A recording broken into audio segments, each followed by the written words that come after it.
واتاي هذه وكدو مالهان دور نوعيات كل هاد مركو هogaaminta ciidanka anigu sarkaal da'yar baan ahaa runtii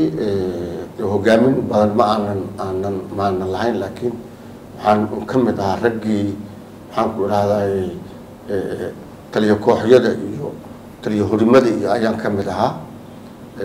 example waxaan ka baxnay shilaabaan ka baxnay waxaan ilaa iyo jigjigo baan soconay marka dambana ka soo baxaydii aniga shakhsiyan waxaan ka soo lugeeyay aniga iyo ciidan aan watay qabri daare waxaan toos u nimid meesha la yiraahdo balambal marka guud ahaan runtii muxuu ahay qof kasta oo Soomaali ah oo wax garanayo door ayuu ku lahaa dagaalkaas waa tahay inta badan waxaa la sheegaa markii ilaa jigjiga la qabtay in ruushkii iyo midowga Soviet markaas garabka Soomaaliya intuu ka baxay laakiin markii dambana dib u codsaday in dagaalka jigjiga lagu joojiyo kadibna halkaas wada hadal laga bilaabo maxamed siyaad barna Allah naxariistay oo diiday masaxba maya markii oo hore oo dagaalka la bilaabayayba ruushka raalli kama soo nahay markii dambe oo calaaqaadka ruushka iyo Soomaalida ay kala go'odayna wuxuu toos ula saftay Ethiopia marka dagaal la joojiyay iyo dagaal laga soo baxay muusan oran سبن كدب محاد عيدلك سبن كدب waxaa dhacay burbur baa dhacay burburka oo hadda lagu jiro wuxuu bilowday ilaa iyo 80kii ilaa iyo markii dagaalka laga soo noqday oo inqilaabka 78 uu fashilmay wixii ka dambeeyay dalka hoos buu u socday sababta waxa weeye hadii dal uu dagaal galo dhaqaalihiisa burburahayo ciidankiisa burburahayo wadamada maxaan ku raahday saaxiibada aan ahayn inta badan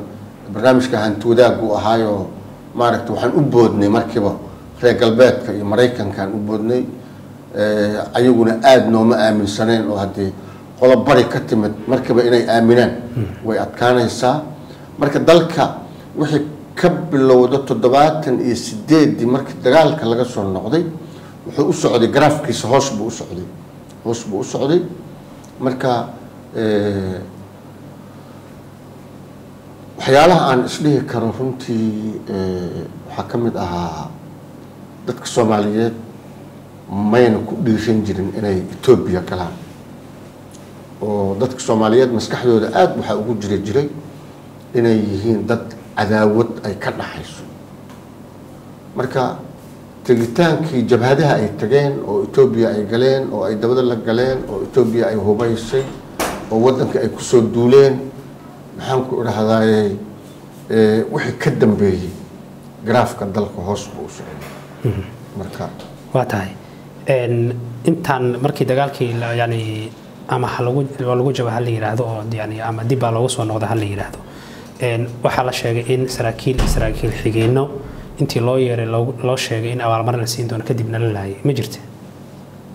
ما برنامج كاس كلي وما مت أنا عن حقوقه له أحد معه. تعيدك وبلارين هاي ما لبدن بكسر كده ما هي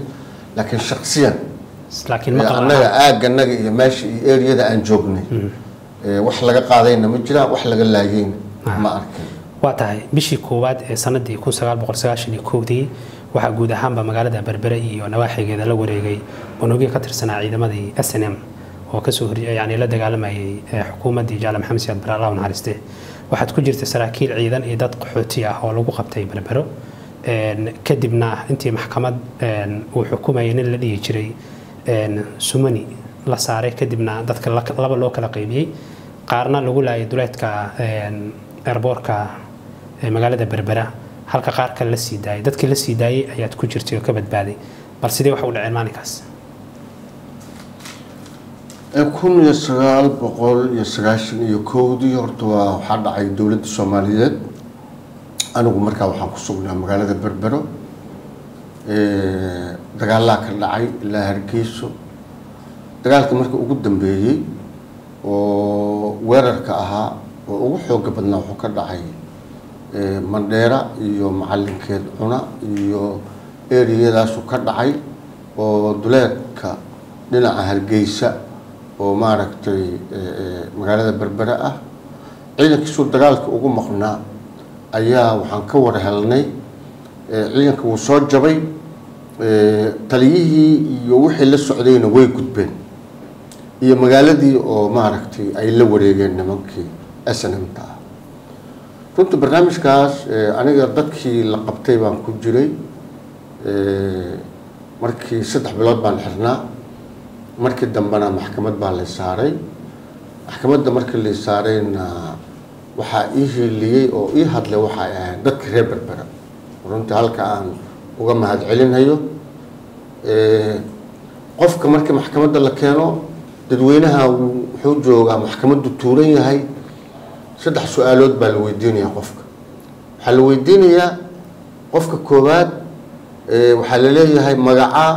magacaygu waa hebel hebel hebel hebel hebel yaa tahay waxaan nahay reer hebel hebel hebel hebel hebel hebel dadka lagu jeedinaya marka yaa yaqaana la leeyahay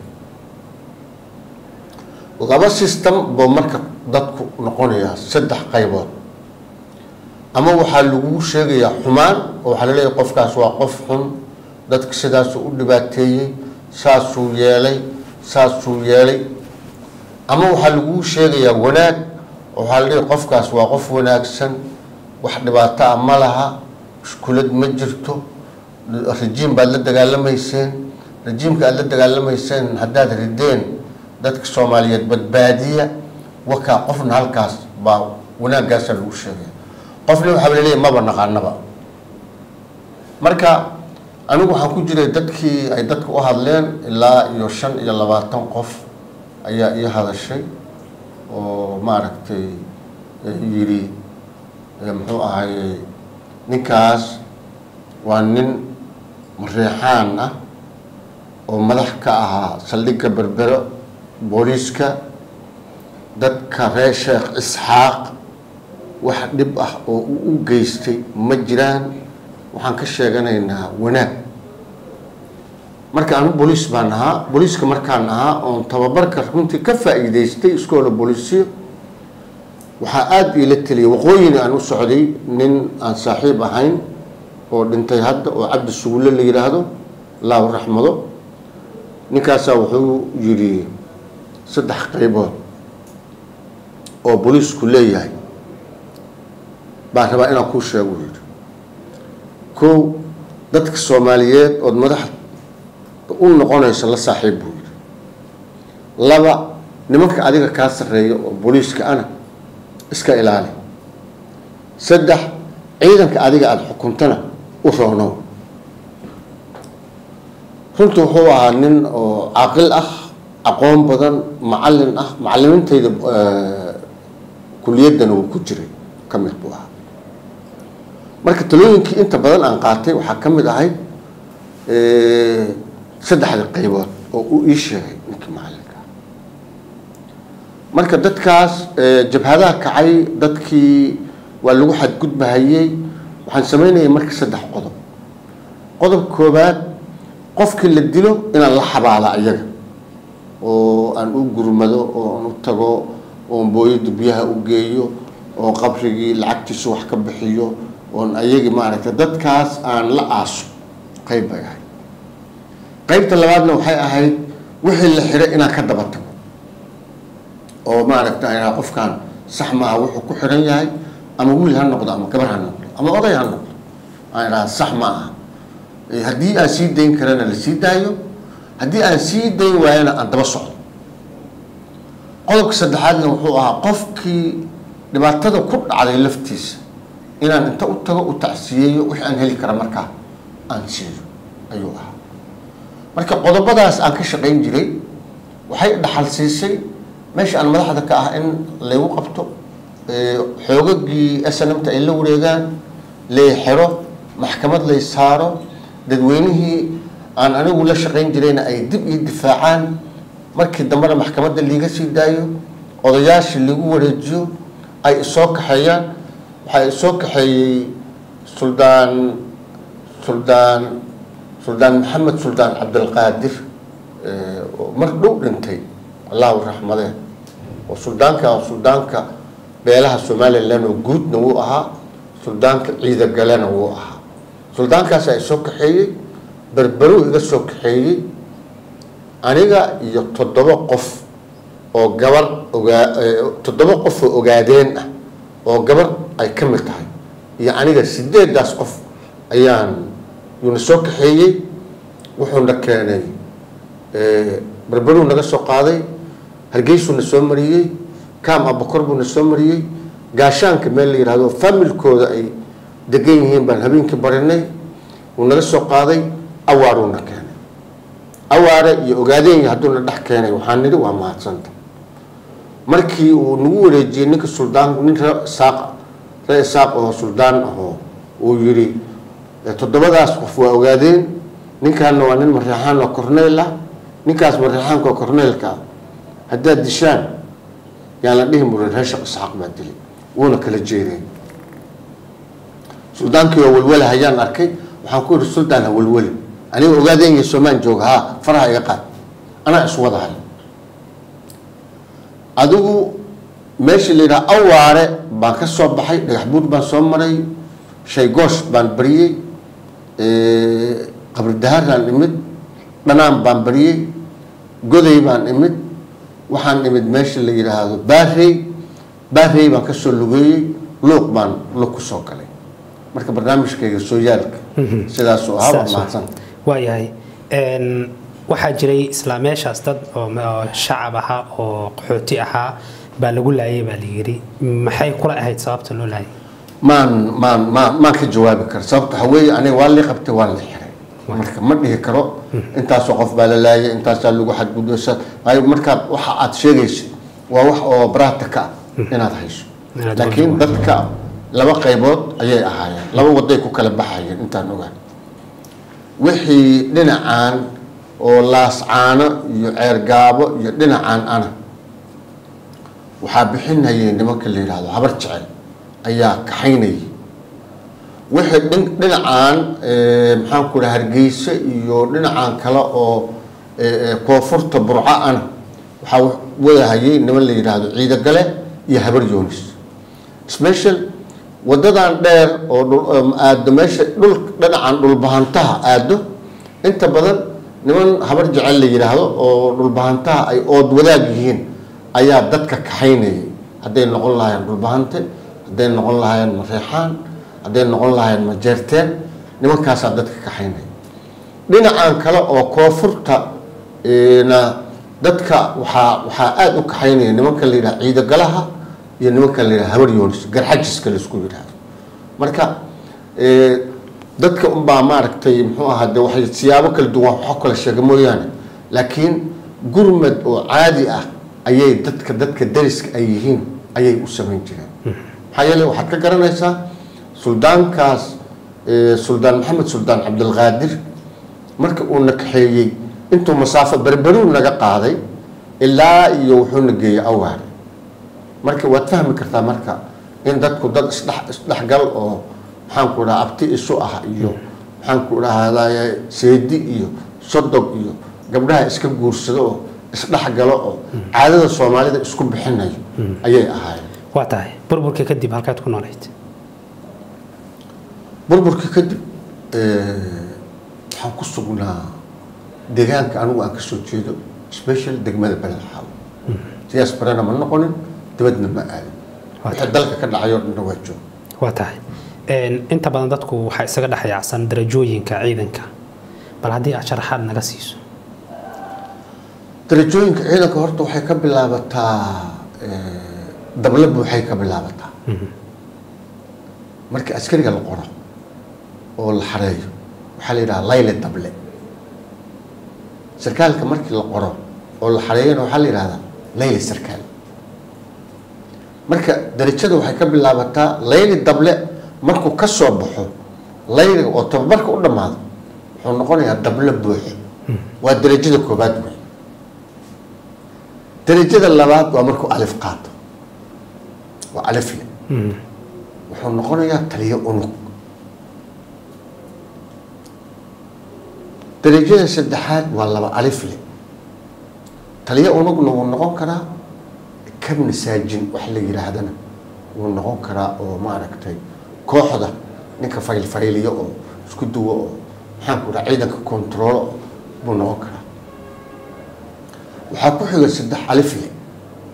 saddex alifle wuxuu gacan yaro u yahay taliyaha kooxda oo maaragtay kooxda ninka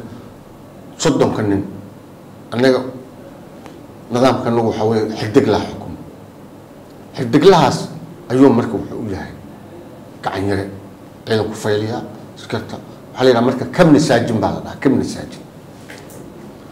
waxaa ku xigo inspector oo ah kormeere koobaad ama xarigle. booliiskana waxaa la yidhaha kormeere koobaad, militarigana waxaa la yidhaha xarigle. xariglahaas marka waxa weeyo waxaa la yidhaahdaa asluub dhowre.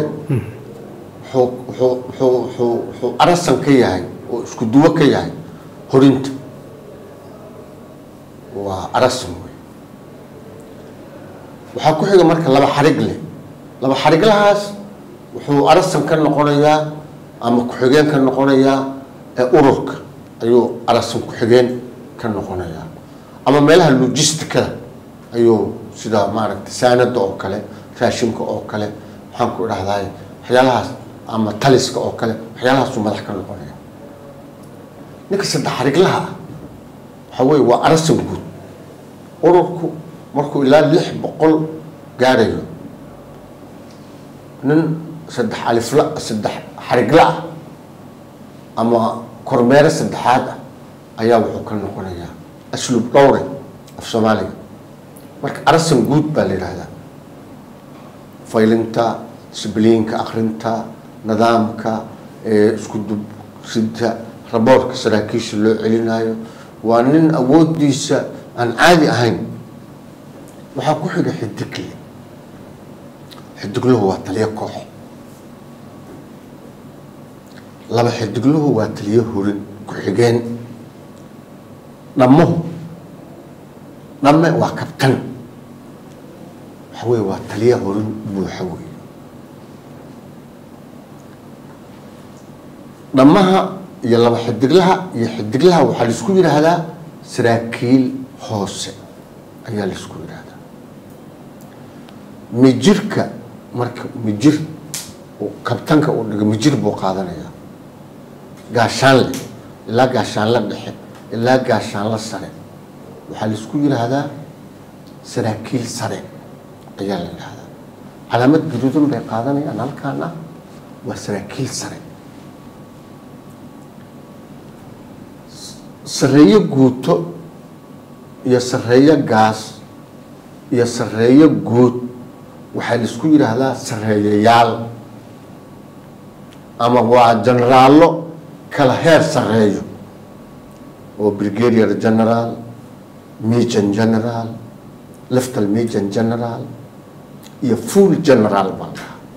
marka annaga dalkeena full general weli sarkaal noqday ma jiro. cali samatar baa ugu weynaa, wuxuu ahaa lieutenant major general. marka full general af Soomaaliga waxaa la yidhahdaa sareeyo ciidan. oo gruubkaas sareeyayaasha waa 4 nooc. waa sareeyo guuto, sareeyo gaas, sareeyo guud iyo sareeyo ciidan baa la yidhahdaa. marka waxaa la yidhaha gruubkaas sareeyayaal baa la yidhahdaa. darajadaas marka ciidanka oo sidaas u kala qeexan oo saa usoo ilaa alifka ka bilowday ilaa muxuu ahaayey sareeyo guud ama sareeyo ciidan socoto, haddana waa in ciidankeedi uu kuu joogaa. ciidankeedi inuu kuu joogaa. darajo aan ciidan lahayn waxba macnaa ma samaynayso. waa in ciidan inta sareeyo guud waa in ay ku calaamaysan yihiin. sareeyo gaas waa inay ku calaamaysan yihiin. sareeyo guuto waa inay ku calaamaysan yihiin. example markaana kuu kala sheego sareeyo guuto oo kale waa taliyo guuto. taliyo guuto maxay tahay? waa 3 urur oo la isku daray. ciidanka wuxuu gaarayaa 2,000 oo wax dhiman waay ama waa 2,000. sareeya gaas marka lagu yiraahdo gaas waa 3 guuto iyo talis waa ciidan ku dhow ilaa 5,000 ku dhow duusan ka badnaan taliya qayb marka haddii taliya qayb marka waxaa noqonayo oo taliya qayb noqonayo waa sareeya gaaskaas taliya qayb buu noqon karaa taliyaha gaaskana wuu noqon karaa oo darajada saasay u cabiran tahay waa tahay xilligan la joogo dalka Soomaaliya ma isleedahay darajooyinku way macna beelan wallahi xilligan la joogo dalka Soomaaliya darajooyinka waxay u baahan yihiin 3 qodob ay u baahan number 1 ciidanka anagu aan leenahay horta in lagu bees kareeyo oo aysan darajadu noqonin mid siyaasadeed oo la iska bixiyo wallahi reer janan ma leh janan hala siiyo inay soo noqon ciidanka aan leenahay in lagu bees kareeyo laba qodobka labaad waxa weeye inaan si degdeg ah lagu bixinin oo maaragtay darajadu ay adkaato maxaa yeelay marka aan xidiglaha ahaa waxaan aad u danaynay inaan 2 xidigood qaato markaan 2 xidiglaha noqdayna waxaan aad u danaynay inaan kabtan noqdo qofku waa inuu wax hiigsadaa hiigsi baa jiro hiigsiga marka haddii hiigsiga marka ay ka dhamaado ma shaqayn kartid kabtanka markaan noqday wallahi waa inaad ofishaada superior noqotaa waa in calaamadaas guduudan aad mar xirataa laabtaad garaacaysaa yacni ofishaada superior markaad noqoto oo halkan calaamada guduud waa inaad ka fikirtaa gaashaanla dhaxasaad ku noqonaysaa gaashaanla dhaxa markaad noqotid waxaad leedahay meeshaan maad iska xirtid maad rabto maad full cornel mar noqotid marka waa hiigsi baa jiro full cornel markaad noqotid off janannimada hadday ku soo ururaysaa inaad shaqada laba jabaarto waay haddaad laakiin xidiglaha ku fashilanto ama 2 xidiglaha aad ku fashilanto macno ma samaynaysid waad iska noolaanaysaa marka darajadu waxay macno ku leedahay qofka inuu wax hiigsado waa 1 2 dhinaca dawladda inay ka adag tahay 3 ciidanka inay ku jaango'aantay darajada waa tahay darajadu ma da' bay leedahay mise waa dadaal darajadu way kala qaybsantaa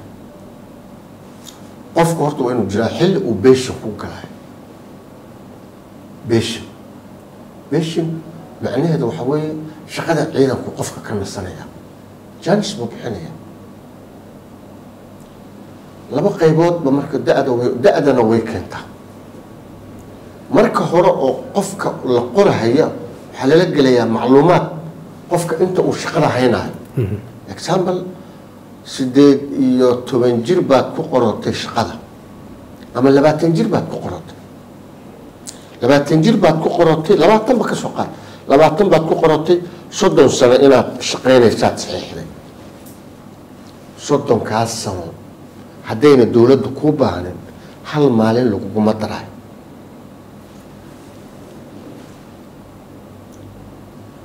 oo waa qaabkaas qaab bay u leedahay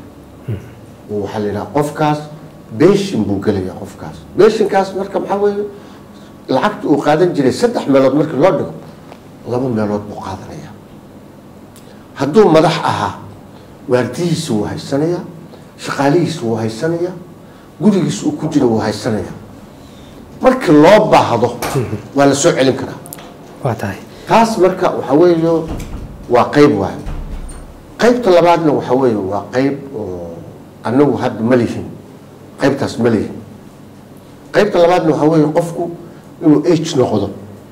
markuu age noqdo in inta la wareejiyo shaqada laga wareejiyo oo shaqada ciidanka laga wareejiyo shaqooyin kale loo wareejiyo ama siyaasiyiinta uu ku biiro ama agaasimo guud uu noqdo ama maareeyo guud uu noqdo ama maxaan ku idhaahdaay yacni shaqooyin kale inuu qofki inuu qabto marka barnaamijku noocaas weeye oo maaragtay mar walba ninkan sarkaalka waa inuu jiro waqti uu shaqada ka fariisanayo